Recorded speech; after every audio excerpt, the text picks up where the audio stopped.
आज से 10 साल पहले ऑस्ट्रेलिया की 28 साल की लड़की मार्टी जब गूगल पर ऐसे ही अपना नाम सर्च करती है तो उसके पैरों के नीचे से जमीन खिसक जाती है।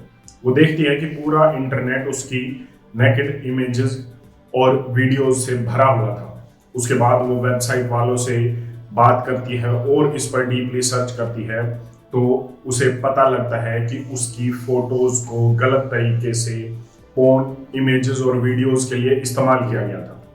वो कोशिश करते हैं इन सब को डिलीट करवाने की, लेकिन उसे कुछ हासिल नहीं होता और इन्वेस्टिगेशन जब वो करती है तो उस पर ही सवाल या निशान उठाए जाते हैं और कुछ लोग उसे कहते हैं कि वो सोशल मीडिया पर कुछ ऐसे ही कपड़े पहनकर फोटोज डालती है जिसके कारण उसके साथ ये हुआ। मैं बात कर रहा हूँ 10 साल पहले की। सोच कर देखिए, तब आर्टिफिशियल इंटेलिजेंस नहीं था और अब आर्टिफिशियल इंटेलिजेंस के खतरों पर हमने पहले ही बात किया। अब एक और खतरा सामने आ रहा है, वो है डीप फेक पॉर्न का। शायद आप इस नाम को जानते भी नहीं होंगे, लेकिन ये आने वाला आर्टिफिशियल इंटेलिजेंस का एक बड़ा खतरा है। कहीं ऐसा ना हो कि कभी आप गूगल पर अपना नाम सर्च करें और वो कुछ ऐसी इमेजेस और वीडियोस दिखा दे जो शायद देखकर आप भी मार्टिन की तरह हैरान हो जाए। आपको जान लेना चाहिए इस आने वाले बड़े खतरे से और आपको पता होना चाहिए कि आपको इससे कैसे बचना है।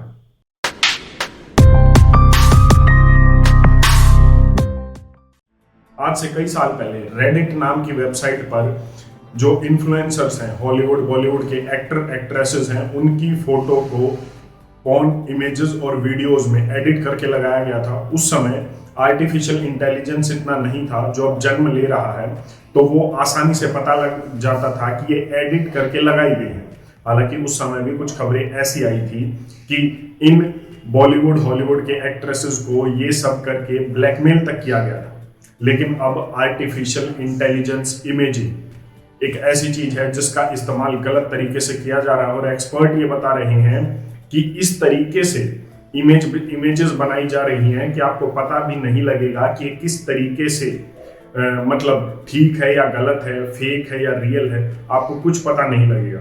आर्टिफिशियल इंटेलिजेंस से हमने देखा कि कई बार क्रांतिकारियों की इतिहास की ऐसी पिक्चर्स बनाई गई हैं कि हमें कभी भी पता नहीं चल सकता या आने वाली नस्ल को कभी भी पता नहीं चल सकता कि ये फेक है या रियल है।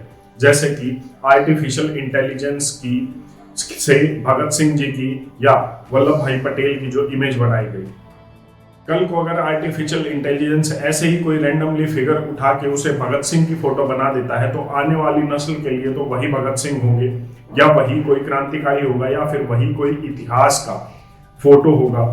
लेकिन एक तरफ जहां ये इतिहास को खत्म कर रहा है, वहीं दूसरी ओर इसका जो है इस्तेमाल गलत तरीके से किया जा रहा है, वो है डीप फेक पॉर्न।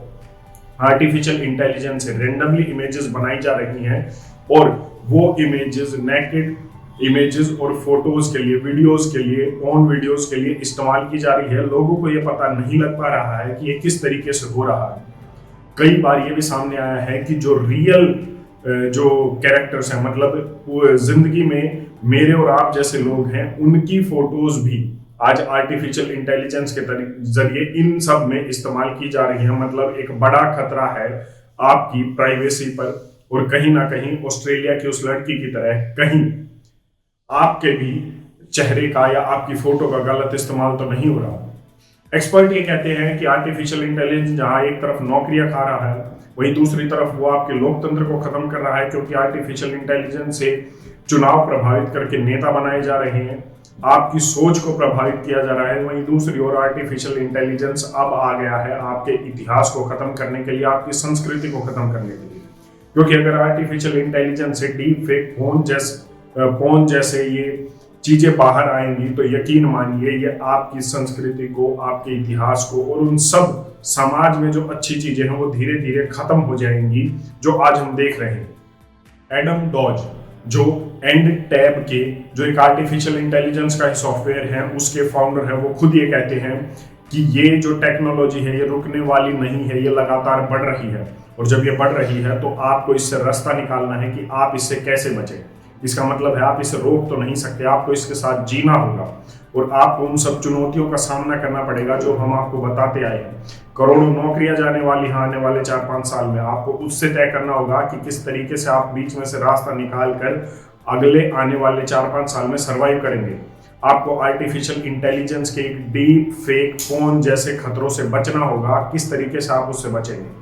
इसका सबसे बड़ा उदाहरण जो आजकल जो हो रहा है वो ये कि जो इन्फ्लुएंसर्स हैं आर्टिफिशियल इंटेलिजेंस और ये वेबसाइट्स उनका इस्तेमाल करती हैं और उनकी इमेजेस को इन गलत तरीके से इस्तेमाल किया जाता है। उसके बाद इन इन्फ्लुएंसर्स को जो है ब्लैकमेल भी किया जाता है, क्योंकि इनकी जो प्रोफाइल्स होती हैं वो ओपन होती हैं।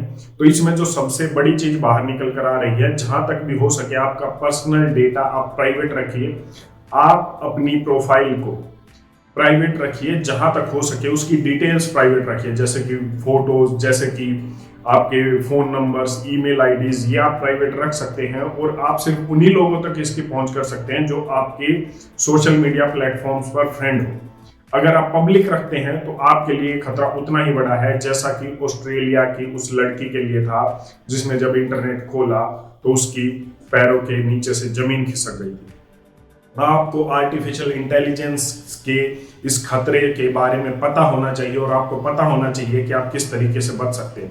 मैं अक्सर बात करता हूं कि नौकरियां भी जाएंगी, लोकतंत्र भी धीरे धीरे खत्म हो रहा है और किस तरीके से यह हमारे इतिहास को भी अब खत्म कर रहा है। आपके ऊपर भी आर्टिफिशियल इंटेलिजेंस इमेजिंग से ये खतरा बढ़ रहा है और ये किसी के भी ऊपर हो सकता है, किसी के साथ भी ये हो सकता है जो उस लड़की के साथ हुआ। तो आप अपने डेटा को जितना हो सके प्राइवेट रखिए, किसी भी वेबसाइट पर इसी तरीके से लॉगिन या अपने क्रेडेंशियल मत दीजिए ताकि आप भविष्य के इन खतरों से बच सके और इन परेशानियों से बच सके। आपकी इस पर अपनी क्या राय है कमेंट करके जरूर बताएं। धन्यवाद। जय हिंद।